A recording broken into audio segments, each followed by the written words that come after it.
Ma mère n'a même pas levé les yeux de son assiette quand elle l'a dit, lançant d'un ton indifférent que ma promotion ne comptait pas vraiment, et mon père n'a pas hésité à renchérir en affirmant que j'avais juste eu de la chance, car la plupart des gens se seraient défendus, mais moi non. J'ai laissé leurs paroles flotter entre nous comme si elles n'avaient aucune importance parce que la vérité est que j'attendais ce moment précis qu'ils ne pourraient ni déformer, ni nier, ni ignorer, et ce moment est finalement arrivé lorsqu'ils m'ont suivi dans un immeuble qu'ils croyaient connaître et se sont figés net devant la porte qu'ils ne s'attendaient jamais à voir, celle qui portait mon nom.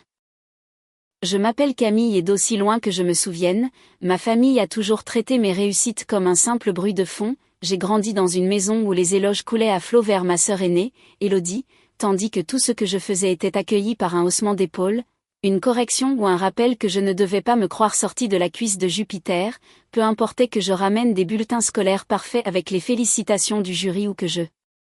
travaille 2 fois plus dur. Ma mère avait toujours le don d'aplatir l'enthousiasme et mon père suivait le mouvement, parfois sans même se rendre compte qu'il le faisait. C'était le rythme de notre foyer, sa voix à elle décidait de la valeur des choses, la sienne à lui approuvait, et la mienne apprenait à se faire toute petite, et même aujourd'hui à 32 ans, ces vieux schémas résonnent encore. Quand je leur rendais visite le week-end, ma sœur parlait de ses nouveaux achats, de ses problèmes, de ses projets, et mes parents buvaient ses paroles comme si elle était le Messie, mais dès que je mentionnais mon travail, il hochait poliment la tête avant de changer de sujet. J'ai longtemps cru que je m'imaginais des choses, mais avec le temps, le schéma est devenu trop clair pour être ignoré, il ne croyait tout simplement pas que je puisse être celle qui réussit.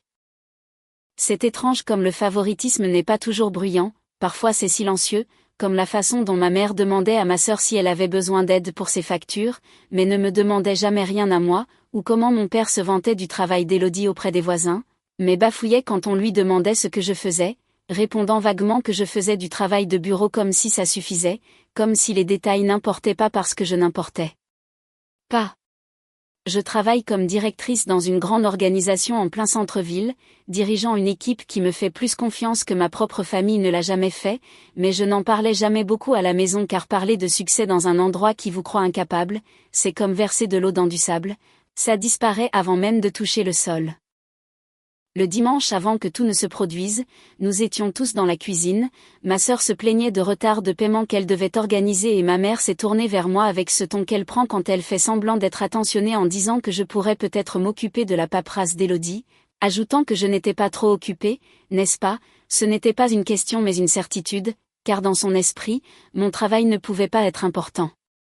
Mon père n'a pas levé les yeux de son café quand il a ajouté qu'elle avait du temps, qu'elle en avait toujours, et c'est peut-être à ce moment-là que quelque chose a finalement basculé en moi. Je n'ai pas argumenté, je ne les ai pas corrigés, j'ai simplement hoché la tête et ce hochement silencieux fut le début de tout ce qu'ils n'ont pas vu venir. J'ai conduit jusque chez moi ce soir-là en repassant leur voix dans ma tête, chaque mot frappant le même endroit meurtri qui n'avait jamais complètement guéri. J'étais entrée dans cette cuisine en pensant que peut-être, juste peut-être, partager ma promotion changerait quelque chose, qu'après des années à faire mes preuves, ils me verraient enfin différemment. Mais quand le moment est venu et que j'ai dit que j'avais été promue la semaine dernière, il a fallu moins de 3 secondes à ma mère pour tout balayer en disant que ma promotion ne comptait pas, s'essuyant les mains comme si elle chassait des miettes, aucune curiosité, aucune félicitation, juste un verdict, et mon père n'a même pas jeté un coup d'œil, ajoutant que j'avais eu de la chance comme s'il commentait la météo, tandis que ma sœur riait doucement en faisant défiler son téléphone, disant que ça devait être sympa, avant de me demander quand je pourrais regarder ses factures car elle en avait besoin pour vendredi. La pièce continuait de tourner, mais pas moi, quelque chose en moi s'est resserré, pas de la colère, pas de la tristesse, mais une clarté que je n'avais jamais ressentie auparavant. J'ai réalisé, debout entre l'évier et l'îlot central, que rien de ce que je dirais ne compterait jamais pour eux, les mots ne leur donnaient que plus d'occasion de me rabaisser, alors pour la première fois, j'ai arrêté de leur donner des mots et j'ai juste dit que je pouvais regarder ces papiers et qu'elle devait les apporter à mon bureau le lendemain. Ma mère a haussé un sourcil en demandant pourquoi à mon bureau, l'incrédulité dans sa voix n'était pas subtile, j'ai répondu que ce serait plus facile, qu'il y avait plus d'espace, mon père a fait un geste de la main en disant de juste imprimer ça à la maison, qu'il n'y avait pas besoin de faire des manières, je n'ai pas répondu et ce silence les a déstabilisés plus que n'importe quel argument. Sur le trajet du retour vers mon appartement, les lumières de la ville floutaient sur mon pare-brise et je pensais à toutes les fois où j'avais essayé de faire mes preuves, toutes les réussites que je glissais dans les conversations en espérant qu'elles finiraient par marquer, toutes les déceptions silencieuses que j'avais avalées quand ce n'était pas le cas, et quelque part entre deux feux rouges, j'ai compris quelque chose de profond, je n'étais plus la même fille qui avait besoin de leur approbation, j'avais construit une carrière, une vie et une confiance qui ne dépendaient pas de leurs croyances, ils ne le savaient juste pas encore. Quand je suis arrivée au travail le lendemain matin, mon équipe m'a accueillie avec la chaleur que je n'avais jamais reçue à la maison, quelqu'un avait laissé une petite carte sur mon bureau me félicitant et disant que je méritais tout cela, j'ai tracé les lettres avec mon pouce, sentant quelque chose de stable en moi, cet endroit me voyait, cet endroit me respectait. Vers midi, ma sœur a envoyé un message disant qu'ils arrivaient à 15 heures, de ne pas être en retard et que maman voulait passer aussi, bien sûr qu'elle le voulait, dès qu'elle a entendu le mot bureau, sa curiosité s'est éveillée, pas de la fierté, juste de la suspicion, je l'imaginais chuchoter qu'ils allaient voir ce que Camille faisait vraiment de ses journées. Je n'ai pas corrigé leur hypothèse, j'ai passé le reste de l'après-midi à préparer non pas de la paperasse, ni des explications, mais de l'espace pour que la vérité se tienne seule, je n'avais rien à répéter, la révélation n'était pas quelque chose que je devais jouer, elle était déjà là, attendant derrière une porte vitrée avec mon nom dessus, tout ce que j'avais à faire était de les laisser entrer. Ils sont arrivés plus tôt que prévu, je les ai vus à travers la vitre du hall pendant que je parlais avec l'un de nos agents d'accueil, la posture de ma mère était raide, ses lèvres pincées en une ligne comme si l'air à l'intérieur du bâtiment était indigne d'elle. Mon père regardait le hall avec une légère confusion comme s'il ne savait pas trop où se mettre, ma sœur marchait quelques pas devant, serrant une chemise remplie de factures et d'avis de paiement qu'elle s'attendait à ce que je trie. Comme une assistante personnelle. Quand ils m'ont aperçu, ma sœur a fait un signe de la main, ma mère a froncé légèrement les sourcils en observant les sols en marbre impeccable et le flux constant de professionnels autour de nous, elle a demandé si c'était là que je travaillais, j'ai hoché la tête et dit de me suivre sans donner plus d'explications, sans me justifier, le silence était devenu ma stratégie et je l'ai laissé s'installer entre nous comme une fine couche de givre. Nous avons marché vers les ascenseurs, ma sœur s'est penchée vers moi pour demander ce que je faisais exactement ici, son ton avait ce mélange familier de curiosité et d'incrédulité, le même ton qu'elle utilisait pour demander à un enfant s'il avait vraiment lacé ses chaussures tout seul. J'ai dit simplement que je gérais une équipe, ma mère a laissé échapper un petit rire méprisant par le nez en demandant si je gérais des papiers, j'ai appuyé sur le bouton de l'ascenseur en répondant quelque chose comme ça. Les portes de l'ascenseur se sont ouvertes et ils sont entrés, s'attendant à ce que j'appuie sur un bouton vers les étages intermédiaires où se trouvait généralement le personnel temporaire ou les petits départements, mais à la place, j'ai appuyé sur l'un des étages les plus élevés, les yeux de ma mère ont sauté sur ma main puis sur le numéro lumineux, elle a demandé pourquoi nous allions si haut, mon père a bougé à côté d'elle en demandant si ce n'était pas l'étage de la direction, je n'ai pas répondu, j'ai laissé le silence s'étirer à nouveau, tendant la tension encore plus fort. L'ascenseur montait en bourdonnant, ma sœur a laissé échapper un rire nerveux en demandant si je leur faisais visiter, rappelant qu'ils avaient juste besoin d'aide avec la paperasse, j'ai dit que nous allions nous en occuper, les portes se sont ouvertes sur un couloir plus calme, feutré de moquettes, avec des bureaux vitrés de chaque côté, l'énergie ici était différente, concentrée, contrôlée, des gens qui passaient me saluaient d'un signe de tête, quelqu'un a dit « Bonjour Camille » en passant. Ma mère a cligné des yeux en balbutiant qu'il me connaissait. J'ai commencé à marcher dans cette direction, mes talons faisaient un bruit doux sur la moquette, le genre de confiance tranquille que mes parents n'avaient jamais associé à moi, ils suivaient avec des pas irréguliers derrière moi. Nous avons approché le fond du couloir où un seul bureau en verre dépoli se tenait légèrement à l'écart des autres. Ma sœur a ralenti en chuchotant « À qui est ce bureau ?» J'ai tendu la main vers la poignée, mais avant d'ouvrir, je me suis écartée pour que leurs yeux se lèvent vers la plaque noire et dorée montée sur la vitre, « Camille directrice ». Le nom était suspendu là, visible, indéniable, ma mère s'est figée, mon père a pris une inspiration brutale, la bouche de ma sœur s'est ouverte comme si elle essayait de former une phrase mais ne pouvait pas décider par où commencer, j'ai regardé la réalisation s'installer, toutes les fois où ils m'avaient rejeté, toutes les années où ils avaient traité mon travail comme un passe-temps, toutes les phrases désinvoltes destinées à me diminuer, tout cela se reflétait dans la façon dont ils fixaient cette porte, ma porte. J'ai finalement parlé d'une voix calme et posée, rappelant qu'ils avaient dit le devoir, qu'ils avaient dit que je n'étais pas occupée, qu'ils avaient dit que ma promotion ne comptait pas, j'ai passé mes doigts légèrement sur le bord de la plaque et j'ai ajouté que c'était ici que je travaillais, que c'était ce qu'ils n'avaient jamais voulu voir. Personne n'a parlé pendant plusieurs secondes, le moment avait son propre poids qui pesait sur le couloir, j'ai poussé la porte et dit d'entrer pour qu'on s'occupe de leurs papiers. Dès qu'ils sont entrés dans mon bureau, l'air a changé, ce n'était pas bruyant mais je l'ai senti comme le changement dans une pièce juste avant qu'un orage n'éclate. Ma mère est entrée la première, serrant son sac à main comme si le cuir pouvait l'ancrer, mon père a suivi en regardant lentement autour de lui, absorbant chaque détail. La grande baille vitrée donnant sur la ville, les diplômes et certificats encadrés au mur, le bureau impeccable rangé avec soin, le doux bourdonnement de mon écran. Le luxe tranquille qu'il n'avait jamais imaginé m'appartenir. Ma sœur traînait près de la porte, ses yeux faisant la navette entre la pièce et le couloir comme si elle avait besoin de la preuve que ce n'était pas un espace de travail partagé ou une salle de réunion empruntée. Elle ouvrait et fermait la bouche comme si elle testait différentes façons de réagir, mais aucune ne correspondait à ce qu'elle voyait. Je suis passée derrière mon bureau et je me suis assise dans le fauteuil en cuir, l'ajustant légèrement. C'était un mouvement petit et ordinaire, mais pour eux, c'était la perturbation de toute une vie de suppositions. Ma mère a jeté un coup d'œil au fauteuil, puis à moi, puis à la plaque sur la porte à nouveau. Sa confusion se mêlait à quelque chose de plus tranchant, une fierté fragile arrivée trop tard, une honte qu'elle n'était pas prête à nommer et une incrédulité qu'elle ne pouvait pas masquer. Mon père s'est raclé la gorge en demandant si c'était vraiment mon bureau. J'ai confirmé que oui, il a fait un geste vague en disant « Et ton titre ?» Directrice, j'ai répondu que je leur avais dit. Ma sœur a finalement murmuré en entrant complètement qu'il ne savait pas que c'était ce genre de directrice. Ses doigts ont effleuré le coin de mon bureau comme si elle avait besoin d'une confirmation physique. J'ai répondu qu'il n'avait jamais demandé. Les lèvres de ma mère se sont serrées et elle a dit que je ne l'avais pas exactement expliqué, que je restais toujours vague et que n'importe qui penserait. J'ai levé légèrement la main, la plus petite des interruptions, mais ça l'a arrêté. J'ai dit que je restais vague parce que quand j'essayais de partager des détails, il les balayait d'un revers de main, tous autant qu'ils étaient.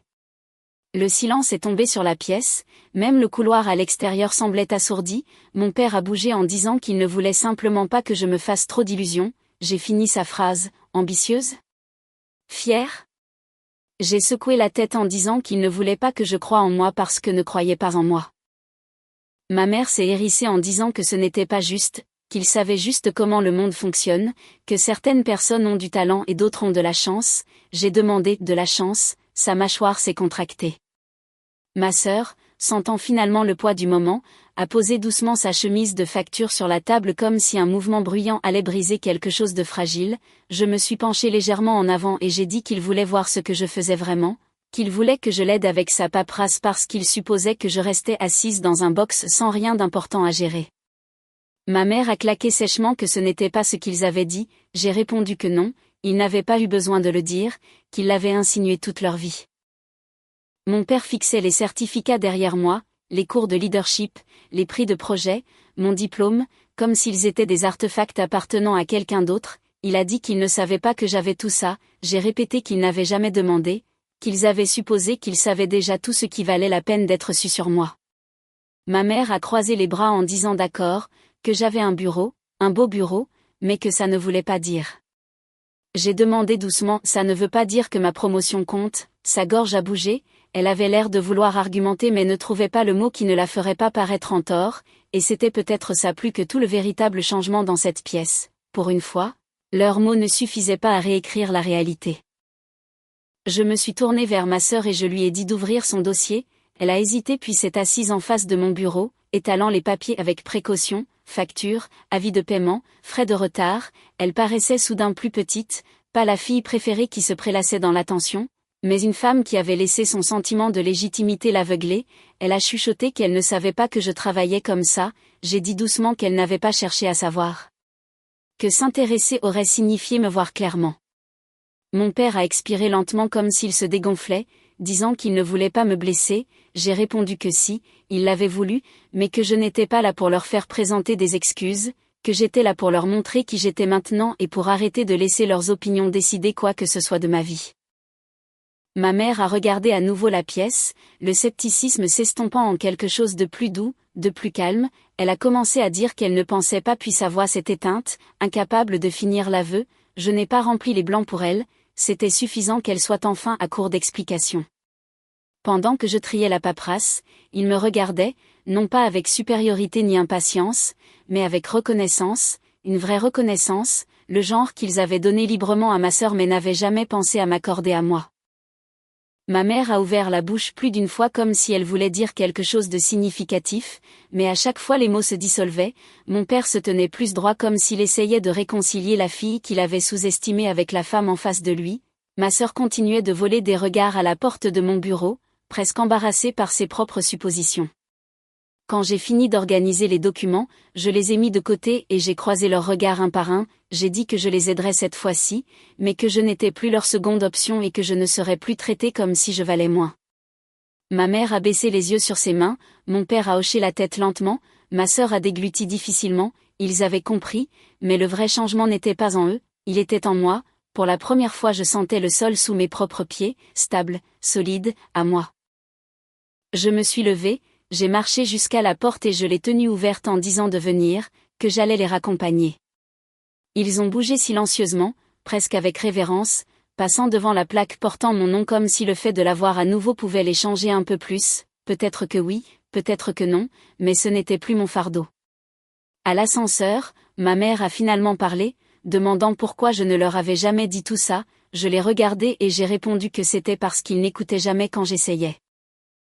Les portes se sont ouvertes avec un doux carillon, ils sont entrés, portant encore le poids de leur réalisation, je suis restée dans le couloir, regardant les portes se fermer entre nous, non pas comme une barrière, mais comme une séparation dont j'avais eu besoin depuis des années, et quand l'ascenseur est descendu, je suis retournée à mon bureau, mon nom m'attendant exactement là où était sa place.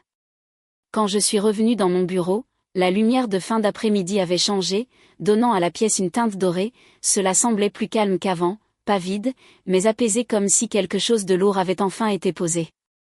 Je me suis assise à mon bureau un instant, laissant le silence s'étirer. Pendant des années j'avais imaginé ce que cela ferait d'être enfin vu par ma propre famille, je pensais que ce serait triomphant, bruyant, explosif, mais au lieu de cela, c'était paisible.